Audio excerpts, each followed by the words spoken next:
Hello everyone, Johnny Yates here, composer for Team Film. Welcome to episode 2.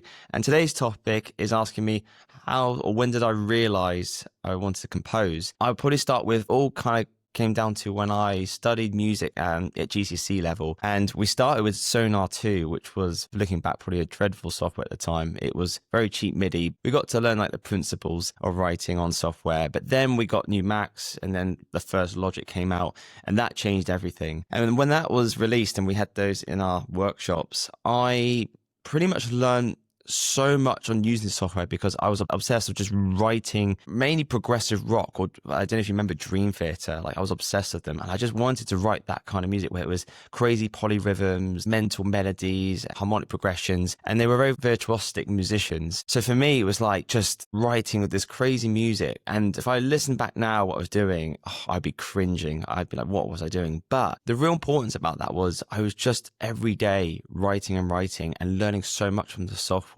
new production tools and techniques. And even then, I probably wasn't getting to a very high professional level, but that's where the foundation started. At that point, I kept writing. And then it wasn't until I went into study my undergrad, which was at Surrey University, and it was a course called Creative Music Technology. We got to learn so many different modules, but the main one that I was really into was composing with computers and recording. For me, that was, again, I started to realize the kind of standard was getting a lot higher because there was a lot of candidates in my class. So I had to up my level in my game and make sure I was actually, producing quite better music. And even I'll look back to this day, it could be so much better. But that was me pushing myself and improving. To go for the second part of this story, when I actually got into composing for TV and film, we had film studies course, which was in my second year undergrad. And it was then when I was just, wow, suddenly something really connected to me. And that was just telling the story on screen. And we had to submit a coursework, which was any visual you can choose from, and you write to the picture. And I was very lucky at the time because that year, I can't remember the year, but it was released, but it was Tron Legacy, and they released a trailer, and I remember how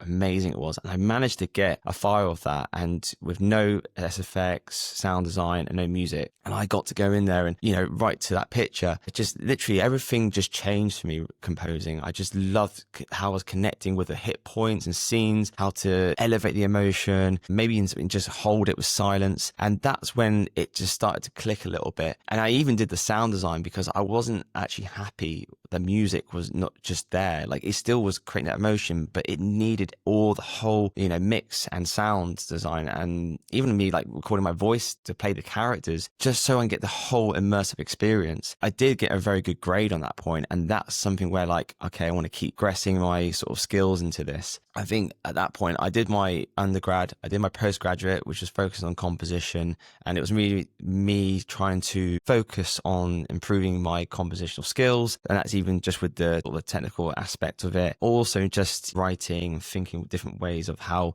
pop music has been used with songwriting, other sides from like film music, but also all types of different styles and genres. For me, going from that, I went into London, and I would say the moment that really just hit that point, I want to just fully go into composing, was I started just getting little gigs and opportunities to write for like short form commercials or little digital content, and then got to write for my first commercial, which I'll probably talk about later down the line, which was for HSBC. And it just, so that point, I just knew this was for me. I always got a real sort of buzz from it. I was always proud at the end of like finishing this project, even though that was difficult. But the biggest thing was I just felt I was learning so much as I was going through it. And that's probably, to end all these videos, is a tip, is just going for that story, is from that beginning where it all probably was not great at the time from a sound perspective and quality, but it was just how much time I put into it. And I just kept going and going and going. And then I learned so much from the level, went high at university. And then the same thing happened when I went into London. I now started to digest everything in from what other people were doing, and the standard was even higher. And to this day now, the standard is getting higher, is getting better. We're now getting so many different high quality of like plugins, composers out there today. They're doing such an amazing job. So people are really defining and improving their craft, and that's something I'm still doing to this day. So a tip is, whatever you're doing, like wherever you're, again, in your stage, if you're starting up, aspiring composer, current composer, just be aware, like, put the time in, keep going at it, because you obviously love composing, you're obviously enjoying it, and you should be enjoying it. If you're not, then maybe it's just reflecting what you actually want out of it. I'd say just keep going, keep learning, expanding your horizons, what you can do with it, and then hopefully opportunities will come to you. Anyway, I hope you enjoyed that and that's a bit helpful. Thank you for coming to this episode 2, and see you on the next one. Bye.